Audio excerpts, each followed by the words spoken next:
So the idea behind, as I was just talking about in the previous video, is this idea of characteristics of effective models. Okay, we see that kids are trying to understand how should I uh, um, emulate or how should I behave so that it's going to be well received by other people. And when kids are growing into themselves, young boys, young girls, okay, they're looking to models, and they find that that the models that when they behave in certain gender appropriate manners, which means consistent with way society views or culturally how the culture will view a particular behavior, when they do those things, behave that way, it's very well received.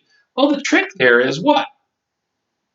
Is that not all students have interests that fall along those lines. So what do? Well, that's a perfect opportunity for us as teachers. It's a perfect opportunity for us as teachers to help students find those role models that will meet their intrinsic needs, the things that they like or want to do that might be principally um, done by one gender or the other, okay? And you find out, like, well, how do I do this? Think about, there's a movie, and I brought this up in classes before spring break. There was a movie, it's called Hidden Figures, okay? Great movie. And it follows the storyline of three African American women that work at NASA in the time of the space age as they're coming on, trying to put rockets in orbit the Earth and all that stuff. And they're working in very male-dominated fields, okay, in math and engineering and stuff like that. Now imagine for a minute how difficult that has to be really good at math and to be an African American in a predominantly male and white situation, right? As white as far as the people that worked in that industry, right? Imagine the battles that they had to fight, the willpower and the strength and the fortitude that they had to have in order to excel, to do well. They had lots of barriers, lots of obstacles, okay? But they did. They, in many ways, were setting up for a lot of young girls, a lot of young African Americans, kind of paving the road to say, hey, you can do these things too. And we have to keep that in mind as teachers. We have that opportunity to do that. Lastly, is that their behavior is relevant to your own behavior. You're going to find that models are even more effective. And I do point that out in the PowerPoint. That by effective, I'm not talking about that. I'm not putting a moral judgment on it, be good or bad, because we can have really bad models. Okay, male chauvinist teachers. That's not just because they're male doesn't mean that's I want to emulate those behaviors, right? But so by effective models, what I mean is that they're impactful, that they're influential, and sometimes models can be influencing in not a good way. And so we have to keep that in mind. But lastly, is that behavior is relevant. Is your behavior, or I'm sorry, the model's behavior, if it's relevant to you, you're going to find that that model is going to be more impactful.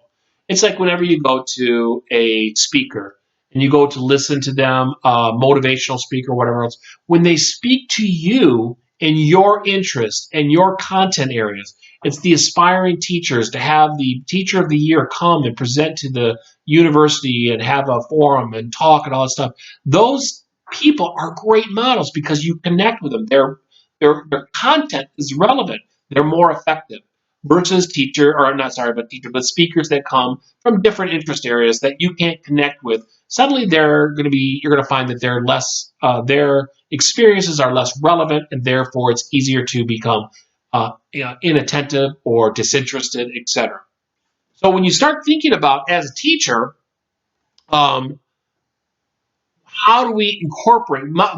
We are models. We work at the board and we demonstrate lots of things. We show our students we are models.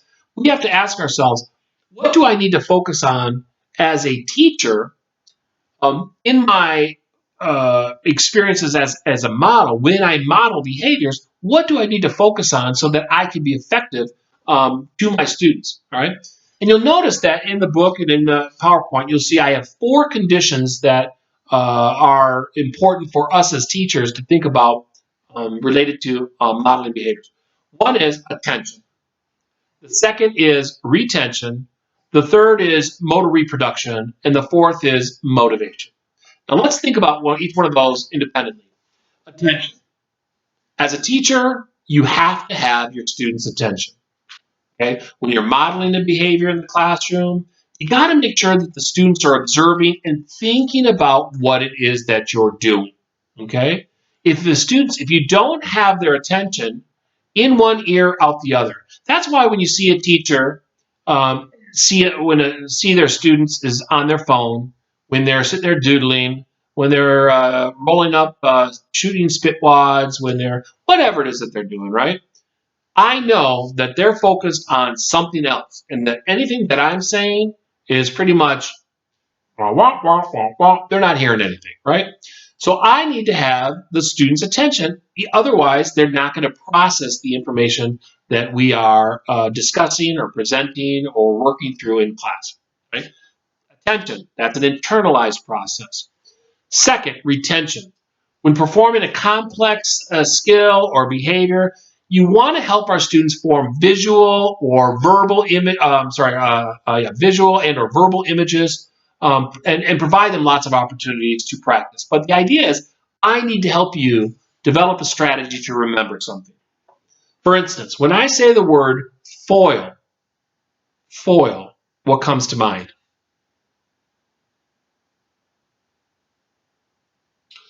Many of you might think of aluminum foil. That's okay. Your schema, foil, you got it. Some of you might think of a mathematic operation, right? First, outside, inside, last. You might even have that, right? The idea is I gave you a scheme, I gave you a word, and it represents something. I gave you a verbal cue, and it cues up different schemes. All right? I used to have a teacher that would draw that out. Factor, first to first, outside to outside, inside to inside, last to last. She would make this little drawing that she called it Factor Man, right? And it was just, we had this image, Factor Man. And think about when I was growing up and when I was young, I would play tennis, and teachers or the coaches would show you how to have perhaps a Western grip or a continental grip, and you're trying to remember what's the difference. The teacher reaches out to go shake your hand, and then they put the tennis racket in your hand and say, "Oh, here you go. This is a continental grip." And you're like, "Oh, now I've got a cue. I've got something to remember that, right?" The idea is we're trying to help our students retain information. How do we do that? We give them a visual image. We give them a verbal cue to retain that information. Third, motor reproduction. Students got to make sure that students are physically capable of performing the behaviors that you're going to model. Think about this. Those of you that are in physical education, think about the behaviors that you're working with. If you're working with elementary students, if anybody's ever watched an elementary young kid, kindergarten, first grade, you watch them do a cartwheel, it's pretty funny, right? Two hands down, then they bring their backside around, looks like a bunny hopping kind of. Why? Because believe it or not, doing a cartwheel is actually a very, I don't want to say sophisticated, but it takes a lot more skill, fine motor skills, thinking than just something as simple as jumping on one foot, okay, or hopping or something like that. So the idea is that, think about this, those of you in foreign languages, okay, what do we do? What do we do the first few weeks of school in a foreign language class? A lot of it is, if it's not conversational, it might be letter recognition, sounds. So you're going through the Spanish, your a, b, c, d. You go through that, you get to the certain sounds. There are certain sounds in Spanish that might be really difficult for some students. Do you remember what those are? The double R's, remember that? Remember when you have to say those words and you're having to trill your R's? It's like, wow. Some kids get it, some kids don't. Some kids sit there and they're like, trying to get it, they can't get it. They're like, oh man, they're frustrated by it, right? Well, think about what we do those first few weeks, the first quarter in our classroom from an assessment standpoint. It's basic stuff. We're certainly not going to test them on fluency, right? We're not going to give them tongue twisters and ask them to get up in front of the class and do this tongue twister where they're trilling their R's. No. Okay? It's something that comes with time. So, Juan Guillermo Gutierrez, you have that, you can trill your R's, okay? And you say rápido, correcto. You could say you have those sounds, but man, you don't have them at first. And so the idea is that our assessment will match the skill level. What can you do? Think about your fine motor skills. Think about printing. Think about cutting. Think about the things that you're doing. We don't give our kids earthworms and scalpels and say, let's do a dissection. Here you're in fourth grade, third grade. It's like, oh my God, they're not mature enough to be playing with that, to have a scalpel there. But also, we got to make sure that they have the fine motor skills to do the kinds of things that you want them to do. And so the idea is that we're going to find that when we model certain behaviors, one of the expectations is that they're going to be able to reproduce those motor skills, be it sounds, be it fine motor skills, gross motor skills, whatever it might be. All right. Lastly is motivation. Make sure the students have a reason or motivation to demonstrate the behaviors that you model. Okay. Now, one of the nice things about motivation, remember when we talked about Piaget, when we talked about learning through assimilation and accommodation and the idea of creating disequilibrium? Well, believe it or not, even though that's content related to cognition, it's really motivational stuff, right? Stuff that's too hard, you don't create disequilibrium. They don't even understand what you're talking about. They're lost. I don't remember that stuff. I don't know what he's talking about. I zone out. Stuff that's real easy, we get bored, right?